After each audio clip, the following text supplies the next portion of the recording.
Le jour de la Terre, c'est une journée où les gens qui habitent sur la Terre, ils pensent vraiment à ce qu'ils font. On célèbre notre Terre ou on fait attention à elle, puis on se souvient que c'est grâce à elle si on est ici. Puis on fait un peu plus attention à elle, puis on essaie de trouver des gestes pour l'aider.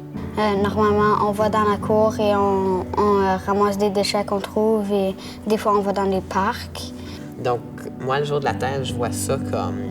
Ça devrait être un événement très important de sensibilisation, de prise de conscience et un moment qu'on prend pour regarder ce qu'on a fait par rapport à nos initiatives politiques et nos cibles pour réduire nos émissions, plus que nécessairement un jour qu'on laisse passer de même. Les mers ont déjà commencé à monter, fait que ça va affecter beaucoup de monde. Moi, j'aimerais qu'ils arrêtent de polluer la planète pour qu'on puisse continuer à vivre dessus plus longtemps. Bien, je pense que les gens commencent à réaliser comme qu'est-ce que toi tu fais, ça impacte vraiment l'environnement puis ton futur à toi. On peut voir l'impact vraiment dans le nord où il y a la fonte des glaces, puis là, le niveau de l'eau il monte à cause de ça. Je pense aussi que les petits animaux vont pas vraiment survivre à les déchets qui sont partout. Si on continue, l'air va comme l'effet de la serre, ça va pas être bon pour nous. En 2019, on peut déjà voir tous les impacts négatifs qu'a notre manque de conscience et notre ignorance envers le réchauffement climatique. L'éco-citoyen, c'est quelqu'un qui comprend son impact sur l'environnement. Moi, je pense que c'est comme une personne écologique qui aide la Terre et qui prend des marches puis ramasse tous les déchets qu'il voit.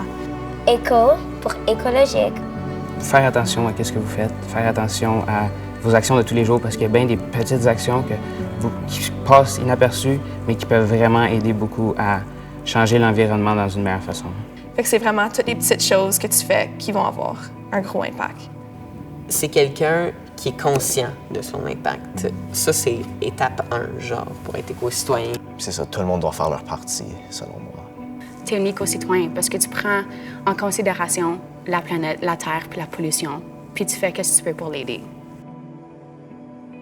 Je pense que les adultes devraient comprendre l'impact que leurs actions ils font sur les prochaines générations.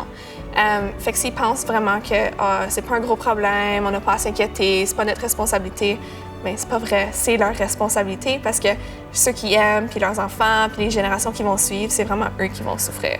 Puis les profs, oui, eux aussi mettent leurs idées. Comme Mme Pascucci, qui est notre prof, elle nous dit, tu sais, on devrait faire notre compost, on devrait faire ci. Il y en a quand même plusieurs qui sont sensibilisés, mais c'est encore pas à l'étape comme action. C'est plus genre, je suis conscient de ce problème-là, puis c'est comme, ah oui, les changements climatiques, c'est un gros problème. L'environnement fait beaucoup de choses pour nous, mais des fois, on le réalise pas.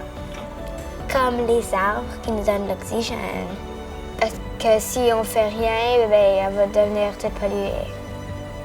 Qu'on fasse le ménage, le grand ménage. On manque de temps en ce moment.